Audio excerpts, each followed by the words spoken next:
Intéressé à présent au raid de l'Arbre Vert qui va avoir lieu du 21 au 30 novembre prochain. D'abord pour les téléspectateurs qui ne le connaissent pas, le raid de l'Arbre Vert, qu'est-ce que c'est? C'est un raid multisport en pleine nature et exclusivement féminin. Exclusivement féminin, est-ce que c'est quelque chose qui vous a séduit, Rachel? Oui, entre autres, parce qu'en général, je ne pourrais pas m'aligner avec mon niveau de sport sur un raid mixte, tout simplement. C'est plus dur un raid où il y a également des hommes? Déjà, ça relève le niveau considérablement et les filles sont souvent les dernières de l'équipe, donc c'est pas un rôle toujours facile à jouer. Le raid de l'Arbre Vert, on va le dire, c'est le seul raid dans le monde exclusivement réservé aux femmes. Qu'est-ce qui vous a poussé à y participer au départ? Quelles étaient vos motivations, Delphine? Moi, ce qui m'a plu, c'est l'esprit de compétition en pleine nature et vraiment de découvrir un pays de cette façon, c'est extraordinaire, quoi. On est dans la mer parce qu'il y a des épreuves de canoë, donc mer ou lac, et puis on bivouaque en pleine nature. Voilà, et on est par équipe de 3, donc ça c'est sympa aussi. Et voilà, c'est un challenge personnel, un challenge d'équipe. C'est plus personnel ou d'équipe? On va dire que c'est d'abord un challenge personnel, parce que c'est sûr qu'il faut faire la démarche, s'inscrire, trouver les sponsors, donc ça fait partie aussi du challenge. Et après, c'est vraiment pousser l'équipe le plus loin possible avec les atouts de chacune, les faiblesses, voilà. Alors si vous, Delphine, vous avez déjà participé au raid de l'Arbre Vert, pour vous, Rachel, c'est la première fois. Comment vous vous sentez? Comment vous appréhendez ce voyage? Voilà, je me sens bien parce que j'ai trouvé 2 coéquipières avec qui, je pense, on part sur la même motivation, en fait. Lesquelles? C'est-à-dire le fait de faire quelque chose en équipe, de donner le meilleur de nous-mêmes et puis surtout en fait d'aller vers effectivement l'accomplissement d'un défi personnel, parce que c'est quelque chose auquel on est rarement confronté dans la vie de tous les jours, une vie un peu confortable, etc. Là, il faut se donner à fond, et puis même si ça reste à l'échelle de chaque équipe un niveau qui sera sans doute très différent, apparemment les niveaux sont très contrastés, chaque équipe fait quand même le maximum. C'est ça l'essentiel, c'est de faire le maximum, peu importe le résultat un petit peu. Exactement, parce que c'est un raid qui est aussi axé sur ça, sur le fait de permettre à des débutantes sportives, enfin des aventurières débutantes entre guillemets, de s'investir dans un raid comme ça. Il y a beaucoup de raids qui sont avec des niveaux beaucoup plus élevés et qui interdisent en fait à des dilettantes entre guillemets de pouvoir participer à ce type d'aventure. Quelles sont les conditions d'accès, Delphine? Est-ce qu'on vous demande un niveau sportif, non, il y a certaines qualités? Non, en fait c'est vraiment ouvert à tout le monde, mais bon, c'est vrai que c'est conseillé quand même d'avoir un minimum d'entraînement, parce qu'il faut aller au bout des épreuves. Donc on s'entraîne quand même. Comment on se prépare justement? Combien de temps avant on rencontre ses coéquipières? Parce que vous non plus, vous ne les connaissiez pas au départ. Non, ça s'est fait en sorte que effectivement je me retrouve là dans une équipe où j'ai rencontré mes équipières pendant l'été. On a commencé à s'entraîner un petit peu ensemble, mais comme on est toutes un peu... moi je suis de Marseille, les autres sont de Paris et de Londres, donc c'est pas évident pour s'entraîner. Mais comment vous faites alors? On s'est fixé plus ou moins un planning qu'on essaye de respecter chacune avec nos emplois du temps respectifs, mais c'est de faire de la course à pied 2-3 fois par semaine, du vélo 1 fois par semaine, et bon, le canoë, malheureusement, pour l'instant, on n'en a pas fait encore. Mais bon. Vous, Rachel, par contre, vous êtes beaucoup entraînée au niveau du canoë.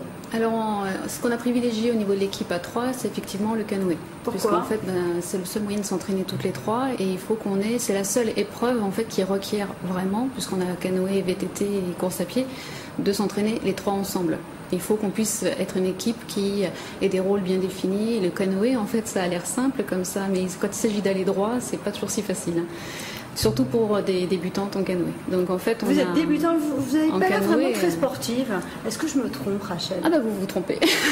Alors comme ça, au premier abord, non, en fait, on a l'impression que c'est plus un défi personnel, se dire j'y vais, j'ai envie de tenter l'expérience, et vous êtes moins porté sur les performances sportives. Mais apparemment, je me trompe. Si, c'est vrai qu'il faut quand même avoir un peu l'esprit de compétition pour participer à ce genre de choses. Mais c'est vrai que je fais un peu depuis quelques années des participations régulièrement des semi-marathons, notamment le Marseille-Cassis, des choses comme ça. Mais c'est plus ponctuel qu'une vraie activité. J'ai des pics, on va dire. Voilà, et là, du 21 au 30 novembre, vous avez intérêt à être en forme. Vous savez, Delphine, combien de femmes participent à ce raid? Alors apparemment, il y aurait 80 équipes, donc de 3 femmes. D'accord, donc ça fait quand même pas mal de femmes. Le programme, est-ce que vous le connaissez?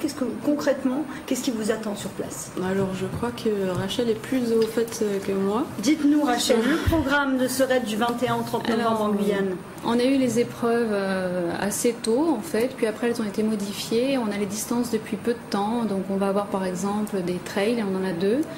De 8 km et l'autre sera sans doute plus long. On a aussi du VTT à une distance de 50 km, donc il faudra espérer que ce soit à peu près roulant.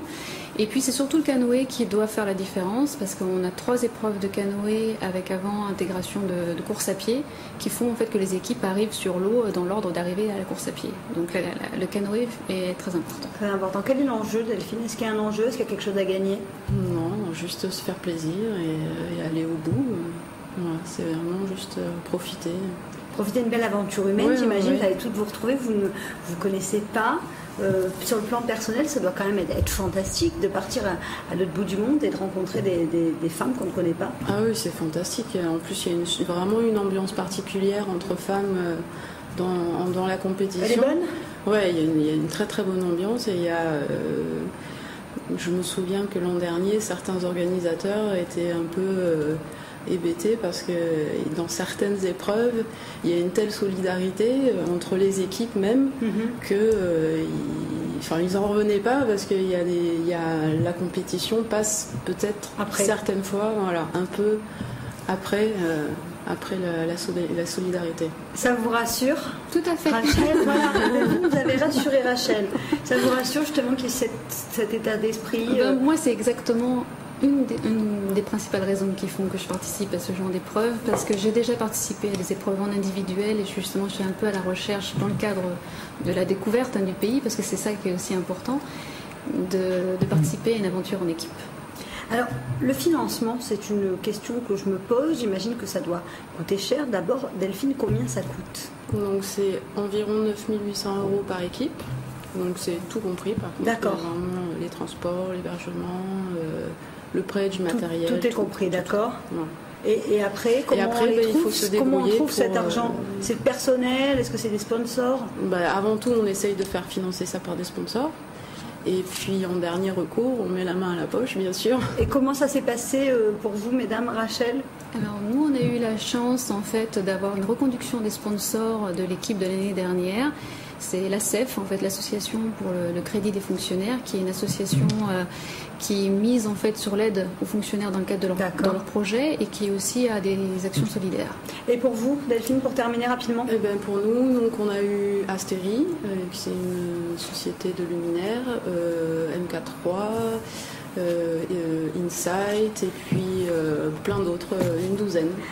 Allez, merci en tout cas à toutes les deux d'avoir été avec nous. Je vous souhaite bonne chance, puis je vous revois le 6 décembre pour justement débriefer le raid. Vous me direz comment s'est passée l'expérience.